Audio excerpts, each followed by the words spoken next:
I'm standing behind the pharmacy counter in Helsinki when this American guy, maybe mid-30s, walks up holding a box of paracetamol. He's squinting at the label like it's written in alien code, which, to be fair, Finnish probably looks like to most people. "Excuse me," he says, tapping the box. "Is this like the European version? Do you have the American one?" I blink. "Sir, that's paracetamol. It's the same as acetaminophen." "Right, but I need Tylenol. The real stuff." I turn the box around and point at the ingredient list. Same chemical compound, same dosage, just a different name. Because we're in Finland, not Florida. He stares at it for a solid 10 seconds. But how do I know it works the same? That's when I realized we were going to be here a while. Last month in Prague, my cousin who works at a train station ticket booth had an American woman absolutely convinced that the departure board was broken. The times kept changing, she said. The board was clearly malfunctioning. Turned out she didn't understand 24-hour time. When my cousin explained that 14:30 meant 2:30 p.m., the woman got annoyed. "Why don't you just write it normal?" Then there was the guy in a Barcelona cafe who tried to order in what he thought was Spanish, except he was speaking Italian to a Catalan server, who responded in English. The guy insisted he'd been practicing his Spanish for months. Nobody had the heart to tell him he'd been watching Italian cooking shows. My friend, who works at a hotel in Amsterdam, once had a guest complain that her room key didn't work. After 20 minutes of troubleshooting, they discovered the woman was trying to insert her Starbucks rewards card into the lock. The actual key card was in her other hand. She'd been holding both and just picked wrong every single time. But that was just the beginning. The pharmacy incident in Helsinki stayed with me for weeks. This guy genuinely could not accept that. Medicine had different names in different countries. He kept asking if I could call the manager to verify that paracetamol and acetaminophen were the same thing. I was the pharmacist. I had a degree in this. Eventually, I pulled up a medical database on the computer and showed him the molecular structure. Same compound. He photographed my screen, said he'd do his own research, and bought it anyway. 3 days later, he came back for more. Apparently, it worked fine. About a month after that, I had an American study abroad student, maybe 21, come in looking panicked. She needed Band-Aids, the specific brand. I showed her our plaster selection. She looked at the boxes like I'd offered her medieval torture devices. "No, I need Band-Aids. These are just, I don't know what these are. They're adhesive bandages. Hansaplast is a major brand here." She picked up a box, studying it with deep suspicion. "But will they stick?" I'd never had someone question the fundamental functionality of a bandage before. Yes, they stick. That's literally their only job.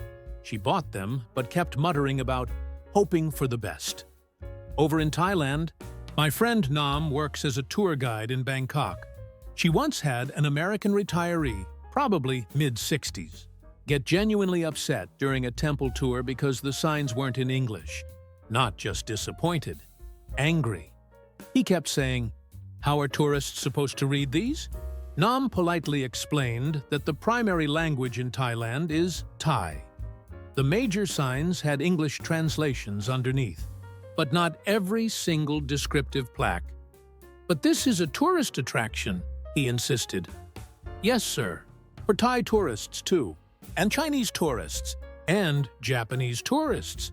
He couldn't wrap his head around the idea that Thailand's cultural sites existed primarily for Thai people.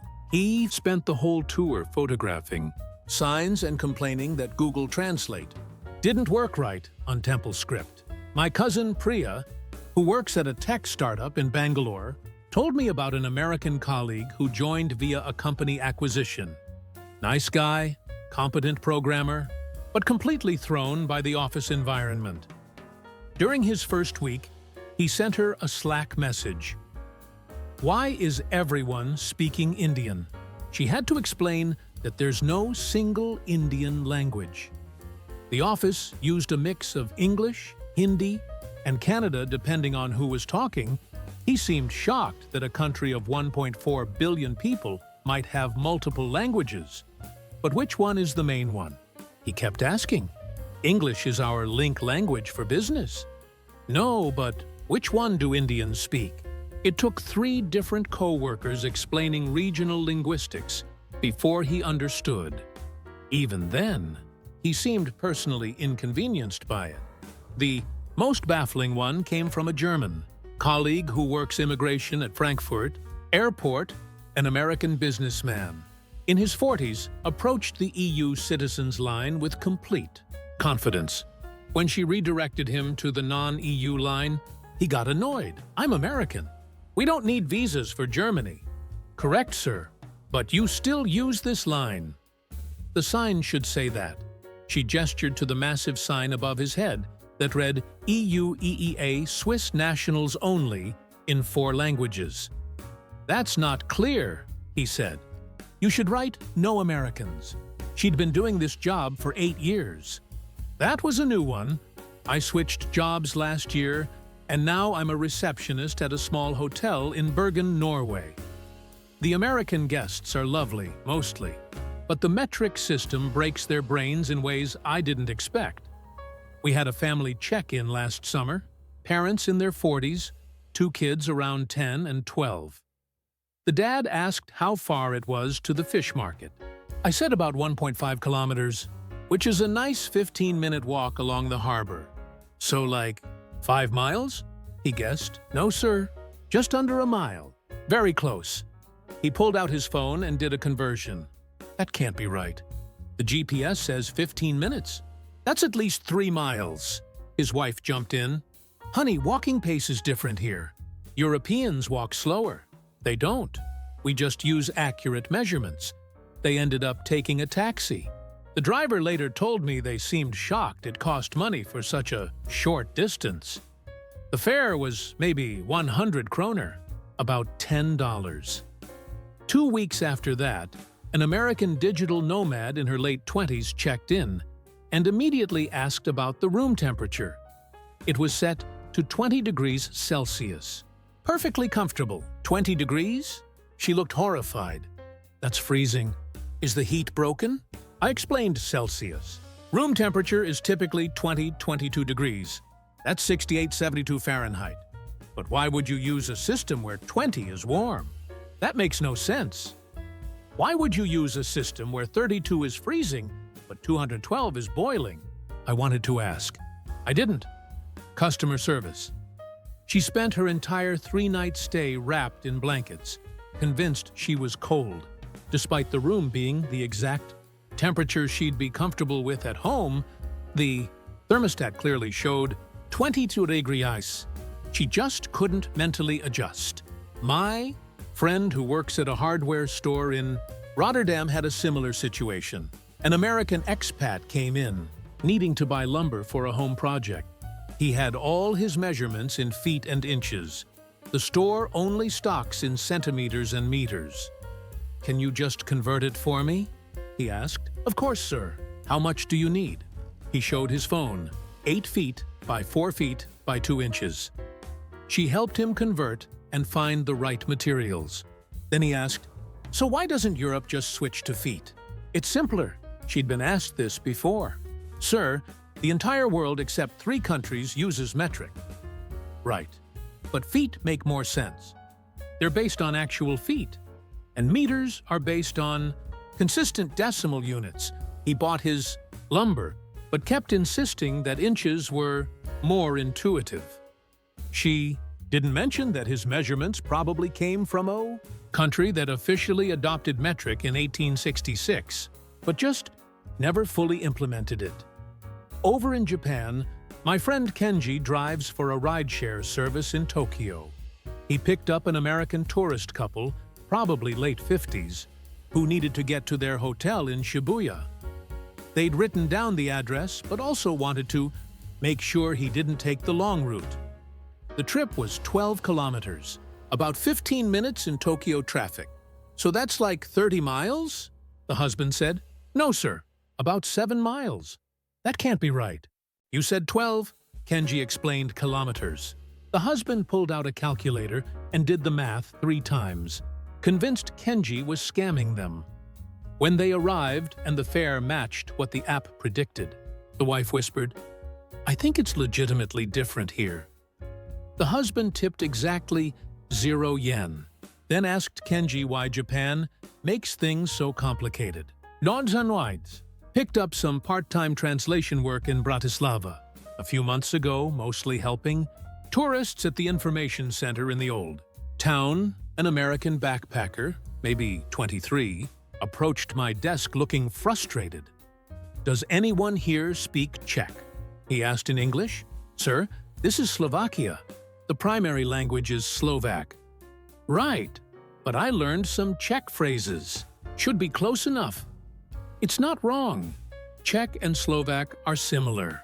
But his pronunciation was creative. He kept trying to ask for directions using what sounded like a mix of Czech words with German grammar and Polish phonetics. When I offered to help in English, he seemed almost offended. I'm trying to respect the culture by not speaking English everywhere. Noble intention. Terrible execution. I gave him directions anyway. Czech friend who works at a museum in Prague told me about an American professor visiting for a conference. The professor spoke fluent Russian and assumed it would help in the Czech Republic. When my friend greeted him in Czech, he responded in Russian. She replied in English. You speak Russian, yes? He asked, still in Russian. I understand it, but we're in Czechia. I was told Slavic languages are mutually intelligible. They're similar, sure, but imagine speaking Portuguese in a Barcelona cafe and being surprised when people respond in Catalan. Close language families don't mean automatic fluency. He spent his entire week speaking Russian to people, getting increasingly frustrated when they responded in Czech, or just switched to English at one point. He complained to my friend that people weren't making an effort. My favorite story comes from a coworker in Buenos Aires who works at a hostel in Palermo. An American gap-year traveler checked in, probably 19, very confident. He announced to the entire common area that he spoke Latin American.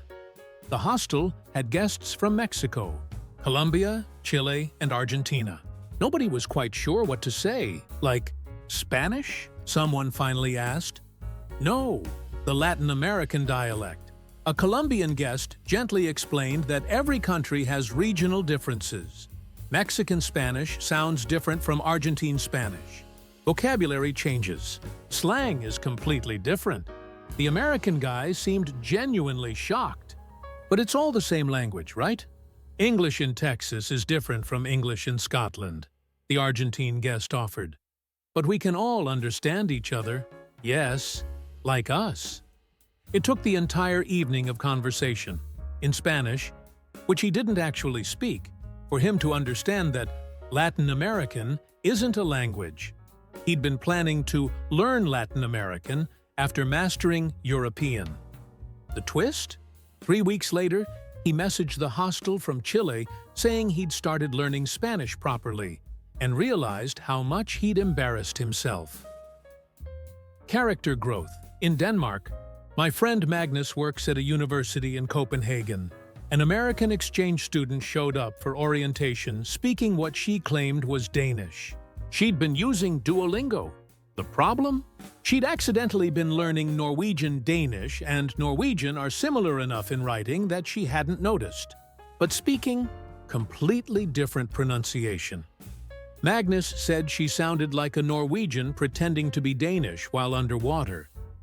When they told her, she got defensive. The app said Danish! They checked her phone. She'd selected Norwegian Bokmål 6 months earlier and never double-checked. The amazing part. She actually switched to the Danish course and finished the year fluent. Sometimes, mistakes work out. The best story I ever witnessed happened last winter. When I was covering a shift at a rental car agency in Reykjavik, An American couple, probably early 40s, came to pick up their vehicle for a road trip around Iceland. Standard stuff. The husband was filling out paperwork when he paused at the insurance section. "What's this about kilometers?" "The coverage limit, sir. For mileage. We'll be driving in Iceland, not Europe." I blinked. "Sir, Iceland is in Europe." "No, it's an island." "An island in Europe." His wife looked up from her phone. "Honey, I think Iceland might be part of Europe." "It's too far north." "That's like saying Greenland is in North America." "Greenland is in North America." You could see his brain trying to reboot, the sheer geographic recalibration happening behind his eyes. He pulled out his phone and checked Google Maps. Zoomed out, stared at it, zoomed in, stared more. "Okay, but who decided that?" he finally asked. "Tectonic plates? The Mid-Atlantic Ridge? Take your pick," I said. He signed the paperwork, still muttering about continental definitions. They returned the car 3 days later. He'd calmed down by then, but admitted he'd spent an entire evening reading about European geography. "I always thought Europe ended at England," he said, while returning the keys. His wife added, "We looked it up. Technically, Iceland is where the European and North American plates meet." "So I was half right," he said, brightening. "Sure, buddy. Half right. These stories keep coming. Every shift brings a new one." Last week, an American asked if we accept dollars at the gas pumps. 2 days ago, someone wanted to know if Icelandic was just Old English. Yesterday, a guest asked why the 24-hour clock goes so high. The thing about language and measurement isn't really about intelligence. It's about assumption. When you grow up thinking your system is universal, every deviation feels wrong instead of just different. Most of these folks eventually figure it out. They adapt. They laugh about it later. But in that moment of discovery, when an American realizes that paracetamol works exactly the same as Tylenol, or that most of the world measures temperature differently, or that no, everyone doesn't speak English by default, you can see the mental gears shifting. And honestly, that's the best part of this job, watching people's worlds get a little bit bigger. Even if it starts with confusion about why a bandage doesn't say Band-Aid on the box. The stories never stop coming, and I wouldn't have it any other way.